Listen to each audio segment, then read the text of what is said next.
first thing you do is plug in the batteries, and Ruby's OSD should come up. And the first thing we're going to do is we're going to wait for us to get satellite GPS signal. Right now it shows an exclamation point, so it doesn't have any of the satellites obtained. And you want to do this without, someplace away from any, magnets or large metal, Okay, so there you go. We just obtained our satellite signal, and you can see the the on-screen display is up. The cap is actually on the camera so that we just have better display. With the grass in the background, we wouldn't be able to see the display as well. Okay. So sometimes I've noticed ever since the beginning, sometimes the OSD doesn't always pop up. Sometimes I have to reset the batteries. I'm not exactly sure why that does that, but sometimes I just have to reinstall the batteries to get the on-screen display up.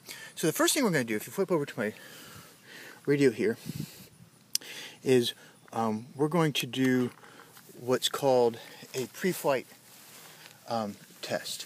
Now, this is not setting the home position. This is just pre-flighting the wing with Ruby in it, and you should do this every time you change the battery and every time you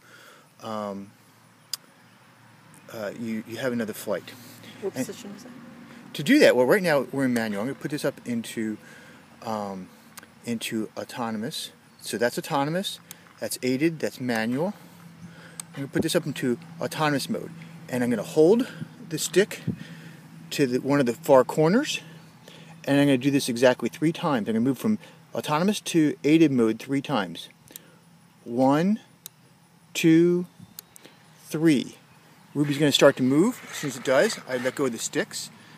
And now, Ruby is kind of resetting itself. And it's wagging 5 times. That means it's all ready to fly. And if you look down here, it's in loiter. I can move it to aided mode, or I can move it to manual mode. Can you see that, darling? I think so. You got it? There we go. My awesome wife is videotaping. So there's manual, there's aided, and that's loiter. I'm going to put it back in aided mode for now. So it's kind of been reset.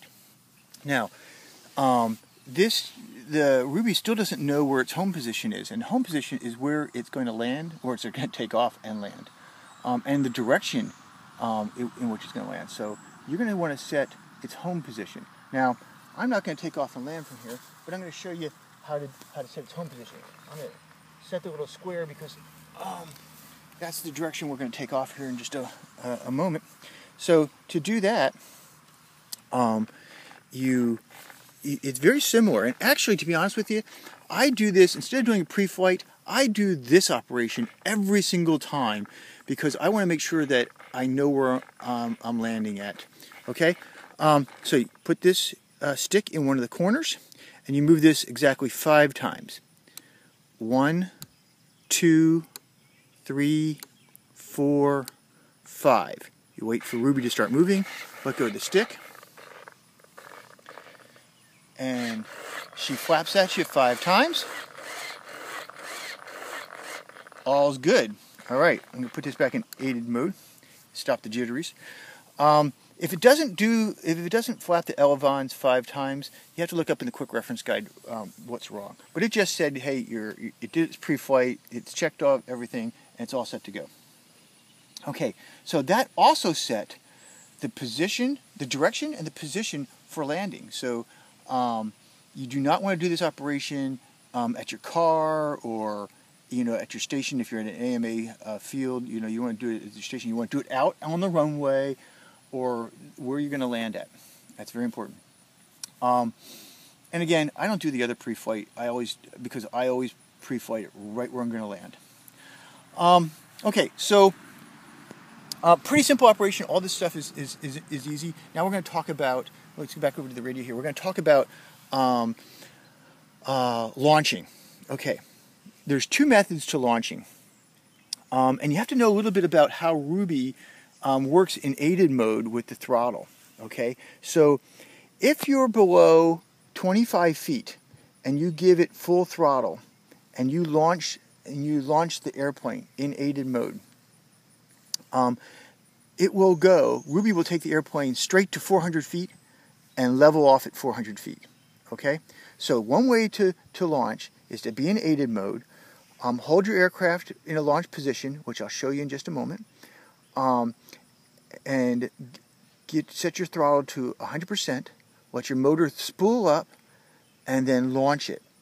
And at 100%, below 25 feet, Ruby's signal is to go to 400 feet and level out. And that's what it'll do. Okay. So that's one way. I actually don't prefer doing that because I want to pick what altitude I want to level out at. So I do use aided mode to launch, and I give it 90% throttle. Okay. So at full throttle, Ruby, in aided mode at full throttle, Ruby wants to maintain altitude. Okay. But when you give it 90%, it's not in altitude hold mode. So I give it 90%, I let it spool up, and then I launch it.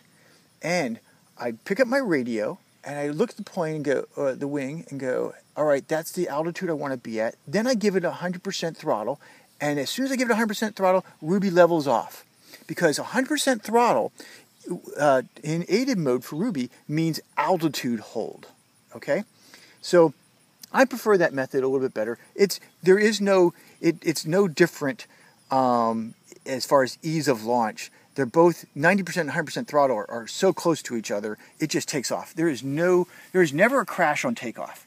Guys, this thing is so simple. I've had my boss's son fly it, my wife flies it, my other son flies it, my son flies it extremely well, much better than me.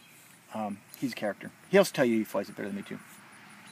Anyway, but with Ruby, there really is no crashing on takeoff. So you can do either method.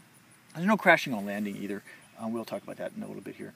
All right, so what I want to do is I'm going to take it out here in the field and show you how I launch it, what the launch looks like. Now, I don't have the propeller on it for obvious reasons. I've bit myself. We all have.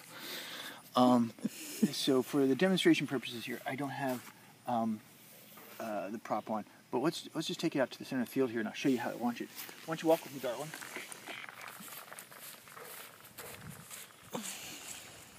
Okay, so that's the direction I want to take off. I set my controller down this way, and I would have done my home position pre-flight right here. I will set my wing up like this, hold it in one hand right here. And I'm going to launch it with two hands like this. So I'm going to actually launch it like this. I'm going to throw it up in the air just like that and just let it go. And you can see the propeller's way far away from me. So what I'll do, I'm in aided mode, middle position. I will give it 90% power. And I'll let the engine spool up, and you can feel this. By the way, you hold it with one hand, put it to 90% power, you'll feel the plane trying to lift off. It's not difficult to balance or anything else. It's very simple. Bend down, I launch it just like that. Slight angle, I'm really not throwing it backwards. I'm not doing that. I'm doing this. As soon as I let go of it, I pick up my radio, I look for my baby and go, yeah, that's about the altitude I want to be at. And I give it full throttle. And as soon as I give it full throttle, it levels out. Now, the other way, I said, keep it in aided mode, give it 100%, do that same launch technique, and it's going to go to 400 feet and level out. So that's kind of that is the launch operation. That's how I launch. Now, when I'm ready to land, I will, and I can't show you this on the on-screen display because we're below 25 feet right now. I will move this into loiter, and it's gonna start to loiter. And then I'll click it back and forth 3 times. 1, 2, 3 times, and it will return to home and land. Actually, it's called loiter and land, but it will come to home and land. Now, what's going to happen is that it's going to make this large circle, and you really do need a pretty good area, probably 500-600 feet for the wing to find its glide path and come down this way and land. And it'd be within 15 to 20 feet of us. So that's the autonomous landing. And while it's landing, you actually can adjust left and right aileron, your elevons, your left and right ailerons. So you can kind of help it out. Now, one thing when you land, make sure you pull the power. And actually, right before it gets to the ground, even in this autonomous landing, in aided mode, in autonomous landing, I actually pull the throttle out. I pull the throttle down just as it's about to hit. I have never had a prop strike. That is the original prop yet. Never ever had a prop strike. Never had a tough landing. That's a unique to all of our other planes. Yes, it is unique to all my other planes. I do go through a lot of prop strikes. Okay, so that that's this autonomous landing. Now there's another way of landing. In aided mode, you really don't need to go to this autonomous landing. In aided mode, set yourself up on a nice glide path, 100 feet out, 150 feet out, 50, 75 feet from the ground, and then pull your power out and control, not pull all your power out, but control your elevation with your power, with your throttle. So, and that's really the way this controller works anyway, is elevation is controlled with throttle. And don't even move left and right. Don't, you know, you're on your glide path, hold true to it. If you got some wind, obviously, you might have to make some slight adjustments there, but control your glide path with your throttle, and you'll be surprised you're going to be able to land it just as well on your own without the autonomous landing. So do that after you've done a couple landings. Yeah, sure. You know, my caution with everybody on an autonomous landing is have plenty of space out there. You know, it really does take up, and I have some other videos that, you know, Ron at Right Wing has on his site. It does take up some considerable space getting into that glide path. So you have some links of how it landed and took off. Exactly. So have some space to do that. So just a couple of other things while we're sitting here talking. While you're in aided mode, so while you're in manual mode, by the way, it flies normally. You know what I didn't tell you to do? I apologize. Step over here for just a second. You know, when you pre-flight this, this is very, very important. I can't believe I forgot to tell you this. When you're in manual mode, you pre-flight it before you take off. Make sure your surfaces, your control surfaces, are all appropriate in manual mode. Click it into aided mode, and make sure your control surfaces are all correct, operating correctly as well. Just click it into autonomous mode and do the same thing. Now you're not going to see a lot of motion. It's hard to see any downwards motion there. I apologize, but you always want to do that in before you take off. So let's talk about operation. When you're in manual mode, Ruby doesn't exist. It just flies like a normal wing. Well, it's a Z2. It's not a normal wing, right? Flies like a bat out of heck.